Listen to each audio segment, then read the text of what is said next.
Tita Maris Kitchen. Ngayon ay hindi ako magluluto ng ulam. Ako ay magbe-bake ng cookies. Siyempre, pag may cookies, kailangan may kape. At ang gagamitin kong kape ay ang introducing handma. O, di ba?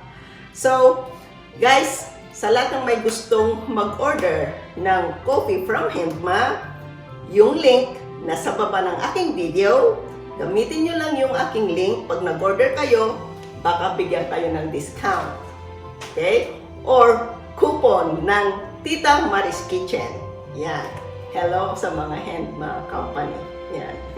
Okay? So ngayon, okay. I-introduce ko na ang aking mga ingredients sa ating pumpkin cookies. Una, ang gagamitin kong brand is Libis. 100% pumpkin. Okay? Maglalagay din ako ng almonds from Great Value at walnuts, of course, still from Great Value. So, tabi ko na. Okay? So, ngayon, meron tayo rito brown sugar.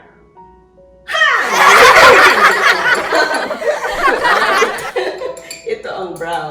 Okay? Meron tayong brown sugar. Okay. Meron tayong white sugar, brown sugar, egg. Of course, ito na yung ating pumpkin na galing sa can. Meron din tayong, of course, hindi mawawala ang vanilla extract. Ito na yung combination ng walnuts at almonds. Ito ay optional lang. Pwede rin kayong gumamit ng oatmeal. Mayroon din tayong cinnamon powder. At itong brand ang gamit ko na cinnamon, salt, at baking soda. Ay, hindi pala, baking powder. At isang cup ng flour. Yan. Okay? So ngayon, mag-uumpisa na tayo. Pero bago ko makalimutan, kailangan natin ng butter. Ito ay room temperature lang. Hindi ko ito i-melt. Okay? At ito ay unsalted. So, umpisa na tayo.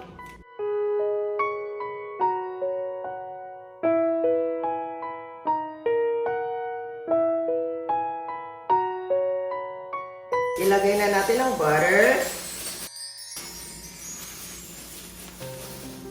sugar,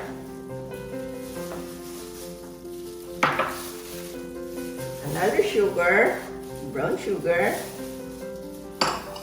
Gagamit tayo ng mixer. Kung wala kayo, pwede naman itong hand ninyo. Okay?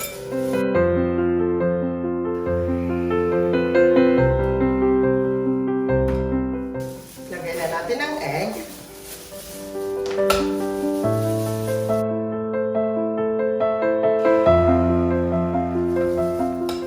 Ilagay na natin ang ating pumpkin.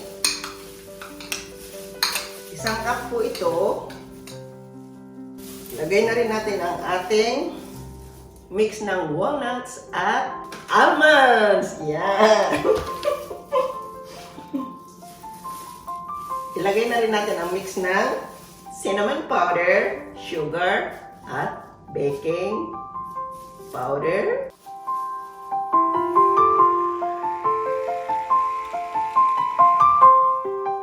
Ilagay na rin natin ang ating vanilla extract. Hindi extract.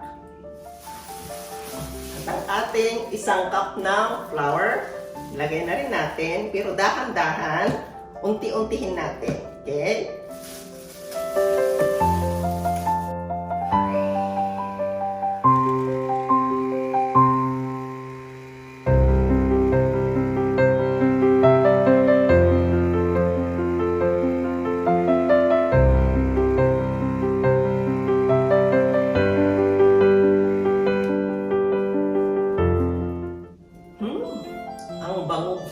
Hindi pa yan naluluto. Di lalo na pag naluto na.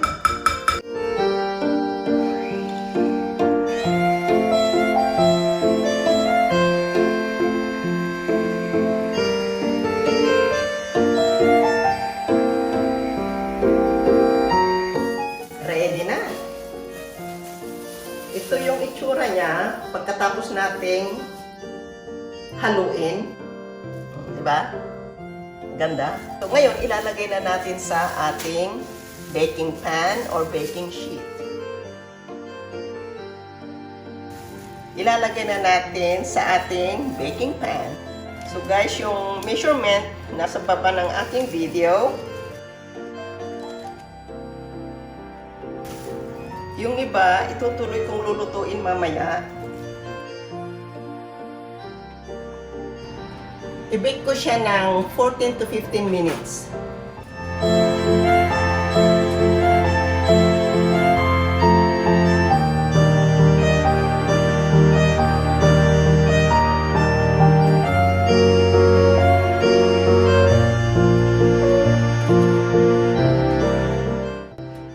Heto na ang ating pumpkin cookies. Palalamigin muna natin ng mga 10 to 15 minutes para naman hindi tayo mapaso.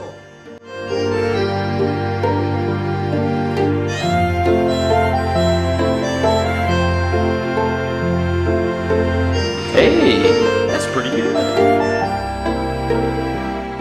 Ito na. Luto na ang ating pumpkin cookies. Kainan na!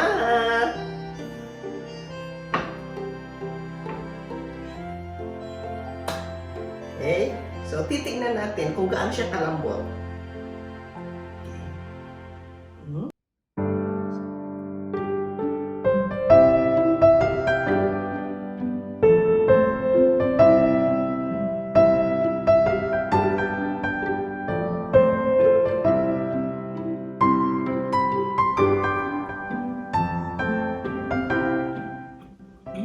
Sarap!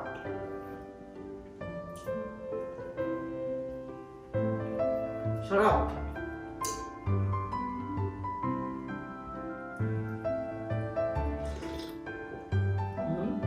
Sarap! Perfect combination. Parang mag-jowa. Oh, di ba? Sa Hindma Coffee, ito ang number 1 na best seller nila. Ayan, ang Rainforest. Malasa. Masarap. Bonggang-bongga.